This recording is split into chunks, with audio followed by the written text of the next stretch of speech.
का नाम लेते ही। तो अश्विनी जी देखने में जरूर एकदम यंग लगते हैं, लेकिन इतना एक्सपीरियंस है और इतना बड़ा काम कर रहे हैं, और सिम्बायोसिस स्किल यूनिवर्सिटी के आजकल वाइस चांसलर हैं।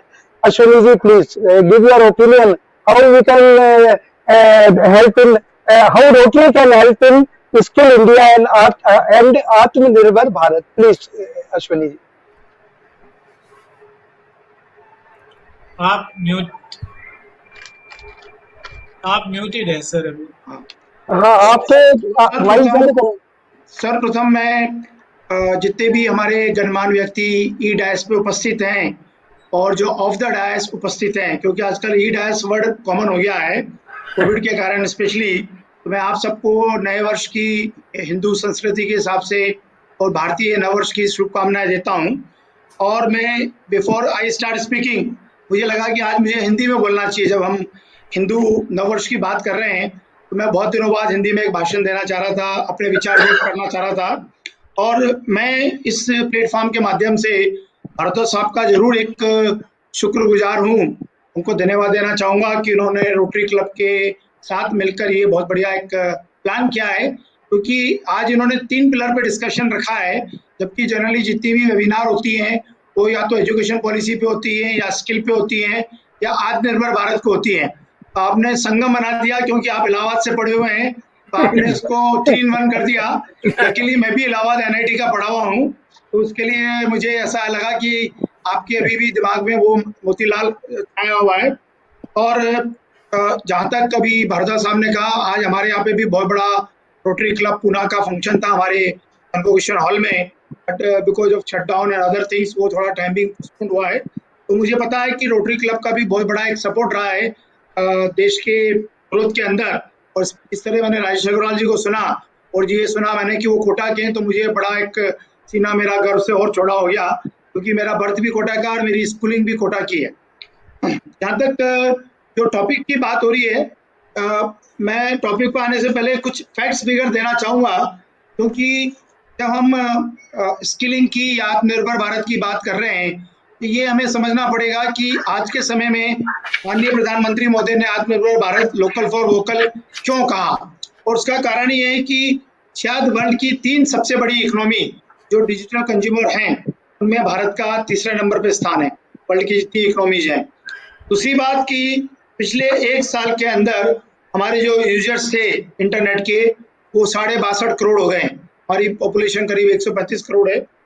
तीसरा ये रहा कि इसमें से 4.7 करोड़ रफली जनवरी 21 तक, मतलब 1 साल में बढ़े हैं। इसी तरह सोशल मीडिया पे हमारे यूजर्स 4.5 करोड़ हो गए, जो कि लगभग इसमें 1 करोड़ के आसपास पिछले 1 साल में ही बढ़े। आज हमारे देश में 100 करोड़ मोबाइल यूजर्स हैं।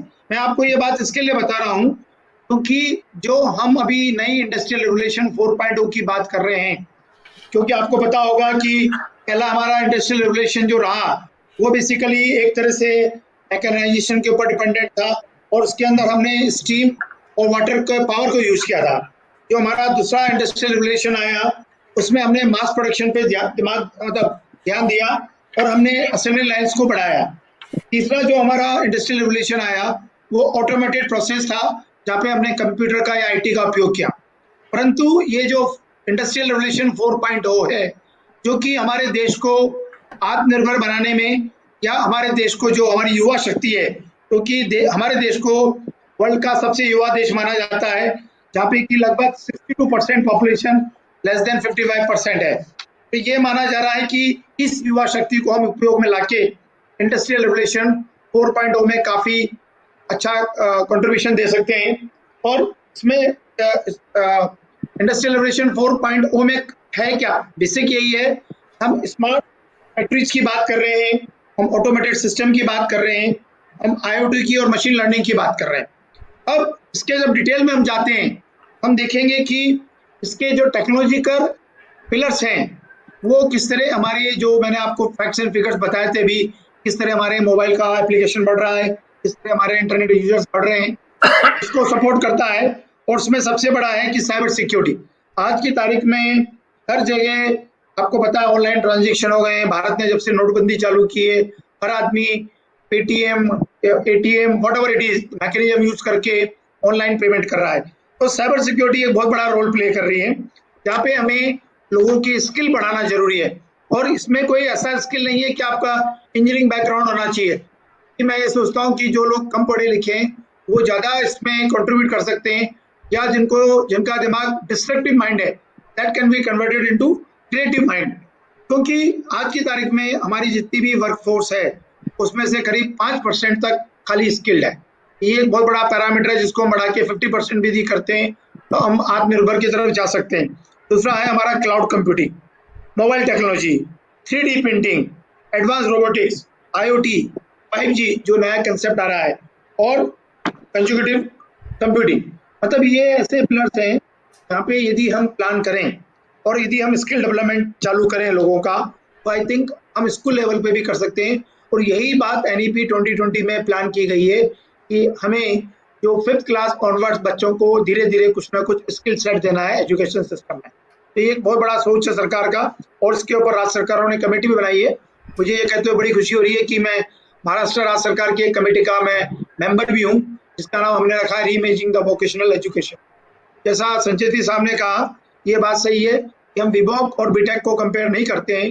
जब भी किसी लड़की के बाप से पूछा जाए कि तुम शादी करना चाहते हो विवॉक वाले से या बीटेक वाले से, ये सोचा जाता है कि विवॉक वाला जो है वो कोई डिप्लोमा है या कोई इस तरह का कोर्स किया है।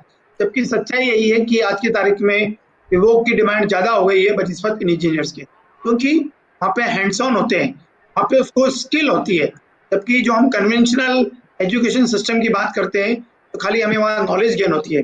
इसके लिए सिम्बोसिस स्किल यूनिवर्सिटी, जहाँ पे मैं वाइस चांसलर हूँ, और या मैं जहाँ पे डायरेक्टर जनरल नाइलेट में, हमारा थिंकिंग यही रहा कि लर्निंग बाय डूइंग जो है उसको हमें रिप्लेस करना पड़ेगा लर्न एंड डू, सीखो और करो, बनिस्बत की करने के सीखने के बाद करेंगे। तो ये फ्रेज जो है हमारा माइंडसेट चेंज करना पड़ेगा, और ये हमें समझना पड़ेगा कि हम जब स्किल सेट की बात कर रहे हैं तो जैसा कि वर्ल्ड इकोनॉमिक फोरम ने भी कहा है कि जो 7 या 8 स्किल सेट्स है, आई थिंक रफली around 10, they need to be developed among the youth, which means complex problem solving. आज का हमारा जो युवा है, हमारी जनरेशन है, प्रॉब्लम देखते ही घबरा जाती है, कैसे होगा क्या होगा।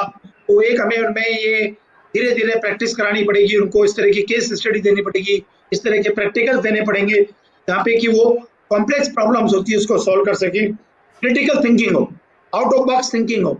अभी क्या होता है, हमें जितना पढ़ाया जाता है हम उससे आगे सोचते ही नहीं है। तो हमारा ये रटन विद्या सिस्टम है, ये NEP 2020 ने भी इस बात को सपोर्ट किया है। पढ़ के IIT में एडमिशन लेने से काम नहीं चलेगा, पढ़ के आप क्या कर सकते हो, क्या सोसाइटी को डिलीवर कर सकते हो, क्या स्किल सेट आप में डेवलप हुआ है, वो इम्पोर्टेंट है। एक क्रिएटिविटी, हमें क्रिएटिविटी पैदा करनी पड़ेगी। एक सबसे बड़ा जो प्रॉब्लम आता है इंडस्ट्री में, स्पेशली क्योंकि मैं इंडस्ट्री बैकग्राउंड से आता हूँ, वो होता है पीपल मैनेजमेंट। और ये हमें बहुत जरूरी है सीखना कि हम अपने प्रोसेस और पीपल को कैसे मैनेज कर सकते हैं। एक होता है इमोशनल इंटेलिजेंस, कि हम किस तरह किसी को इमोशनली मोटिवेट कर सकते हैं, उसकी भावनाओं को पढ़ सकते हैं, समझ सकते हैं, जिससे कि हम एक जो है प्रोडक्टिविटी को डेवलप कर सकें। ऐसे ही जजमेंट एंड डिसीजन मेकिंग, ये एक हमारा स्किल सेट ऐसा है जहाँ पे हमें धीरे धीरे हमारे युवाओं के बीच में decision making skill set develop करना पड़ेगा। क्योंकि आज की तारीख में आपने देखा हो सरकारी तंत्र में, ऑल्दो मैं 33 साल भारत सरकार में और राजस्थान सरकार में काम कर चुका हूँ, पर मैंने देखा 90% लोग हम ये लिखते हैं as propose submitted for direction please. मुझे एक इंसिडेंस याद है, जब मैं डायरेक्टर जनरल था भारत सरकार में मिनिस्ट्री ऑफ इलेक्ट्रॉनिक्स में, तो मेरे यहाँ एक डायरेक्टर ने लिखा सबमिटेड फॉर डायरेक्शन प्लीज। मैंने उसमें बड़े गुस्से में लिखा, मैंने कहा if I have to give a direction then I don't need a director, that is better you leave the job. And you believe me, after that always he used to submit 2-3 proposals to me। क्योंकि ये बहुत जरूरी है कि हमें कहीं ना कहीं ऑप्शंस देने पड़ेंगे थॉट प्रोसेस के अंदर। इसी तरह एक हमारा है सर्विस ओरिएंटेशन, जो भारद्वाज साहब आज ये काम कर रहे हैं या जो रोटरी क्लब कर रहा है, ये माइंडसेट, ये स्किल सेट हमें हर युवा में डेवलप करना पड़ेगा कि जहाँ पे हमारा सोसाइटी के प्रति service orientation, service delivery system आना चाहिए। ऐसे ही नेगोशिएशन, क्योंकि आज की तारीख में जब हम सरकार में काम करते हैं तो आपने देखा होगा सरकार में हम एक बहुत बड़ा कंसेप्ट लेके चलते हैं, जिसके ऊपर मैंने माननीय प्रधानमंत्री मोदी की एक मीटिंग में कहा भी था कि सर हम टेक्नोलॉजी में L1 वर्सेस T1 करते हैं, विच इज नॉट राइट। हम बात तो करते हैं लोएस्ट प्राइस में बेस्ट टेक्नोलॉजी लेने की, और ये हम सब जानते हैं कि बेस्ट टेक्नोलॉजी लोएस्ट प्राइस पे नहीं आ सकती।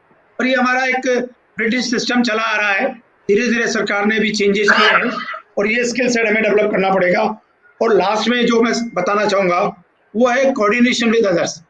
ये सबसे बड़ी चीज़ है जो मैंने अभी ये वेबिनार के स्टार्ट के समय भी कहा कि हमें इस टेक्नोलॉजी ने, इस कोविड ने एक चीज़ जरूर सिखा दी कि हमारे जितने भी वक्ता हैं वो पहले आ जाते हैं प्लेटफॉर्म पे और हमारे जो सुनने वाले हैं वो बाद में आते हैं। ये हमें कोऑर्डिनेशन और ये सब चीज़ें हमारे युवाओं को देना पड़ेगा। और मैं मान के चलता हूँ कि यदि हम स्किल सेट अपने युवाओं में डेवलप कर सकते हैं और उनके मन में एक जो भ्रांति है ये दूर कर सकते हैं कि आपकी एजुकेशन होना जरूरी है, पर एजुकेशन के साथ साथ आपको स्किल आना जरूरी है, तो आप एक जो गवर्नमेंट ऑफ इंडिया का विजन है आत्मनिर्भर भारत, उसका एक विजन है जो कि हम स्टार्टअप चालू करें, मेक इन इंडिया चालू करें, लोकल फॉर वोकल करें, ये कर सकते हैं।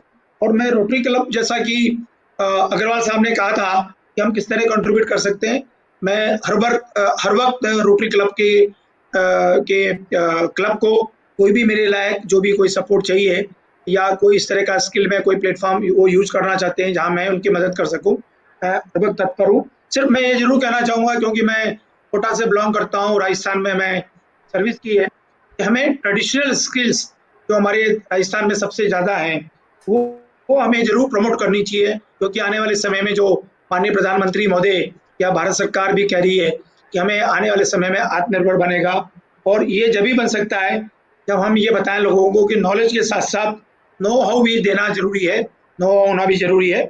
और फाइनली मैं ये कहूँगा कि सिम्बोसिस के बिहाफ पे हम हर वक्त कोई भी सपोर्ट जो आपको चाहिए रोटरी क्लब को या भारद्वाज फाउंडेशन को, जो कि इतना 100 वेबिनार्स कर चुके हैं, मैं उसके लिए आगे आऊँगा और कोई भी समर्थन सपोर्ट चाहिए मैं देने को तत्पर हूँ।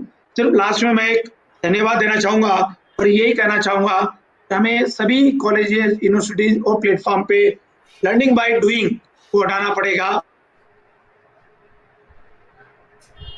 रोटरी क्लब का और बादल साहब का मैं शुक्रगुजार हूँ, उन्होंने मुझे मौका दिया।